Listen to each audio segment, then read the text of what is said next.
In today's episode of Emotional Alchemy, a 42-day inner revolution, we're moving into the sacred terrain of peace. Not the fantasy version of peace, but the real, gritty, lived, chosen version. The kind that exists inside you, even when life doesn't hand it to you wrapped in a pretty bow. Welcome to 858 Society, where self-discovery meets transformation. I'm Ariel, your certified master spirit life coach, here to help you unlock your power, heal from the past, and create the life and relationships you deserve. In this space, we dive deep into topics like dating, relationships, spirituality, and personal growth, all designed to empower you to step into your highest self. Whether you're seeking clarity, confidence, or connection, you are in the right place. Now, let's get into today's episode. Let's start here. Peace is not a mood. It's not a personality trait. It's not something only monks in the mountains get to experience. Peace is a practice, a cultivated, intentional state of being that requires wisdom,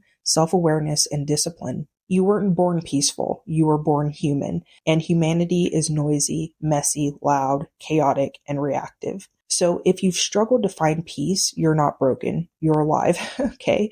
The opposite of peace isn't war. It's inner chaos. It's the relentless mental chatter, the constant self-comparison, the attachment to how things should be, the addiction to control, the inability to shift with discomfort, the refusal to let things unfold in divine timing. That's where peace dissolves, in the moments when we abandon trust, surrender, and alignment for cheap dopamine of drama, outrage, and worry. But here's the revolutionary truth no one tells you. Peace is always available. Not because life will always cooperate, no, but because your mind belongs to you. Peace is not found, it's created. It's not granted, it's chosen. And it's not permanent. You will return to peace over and over and over again. And peace isn't fragile. You are not one hard moment away from losing it forever, but peace does require your participation. It requires you to stop looking outside of yourself for the conditions to be perfect enough to finally feel calm.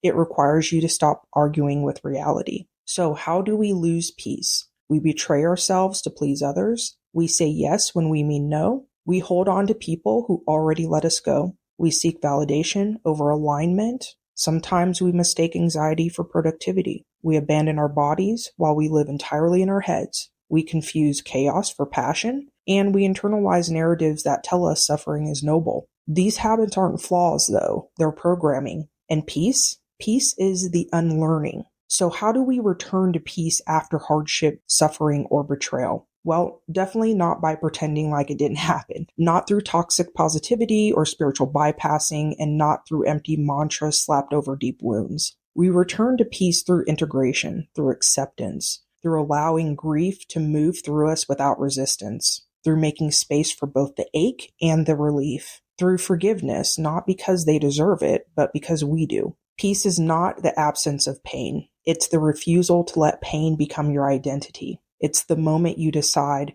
I will no longer worship chaos. I will no longer make a home in suffering. I will no longer betray my nervous system for the sake of fitting into a world addicted to noise. Peace is simple, but it's not easy. It's small decisions repeated daily. It's less stimulation, more solitude. It's less explanation, more boundaries. And it's less reaction and more reflection. It's walking away when you really want to fight. It's choosing your own nervous system over someone else's expectations. It's knowing when to let go, not because you're weak, but because you are wise. And yes, you will fall out of peace. You will lose your center. You will forget sometimes how to breathe. But that's not failure. That's humanity. But you get to return every time. You get to choose again. You get to forgive yourself for slipping. You get to say, I am allowed to make my life a sanctuary. I'm allowed to create quiet even when the world demands noise.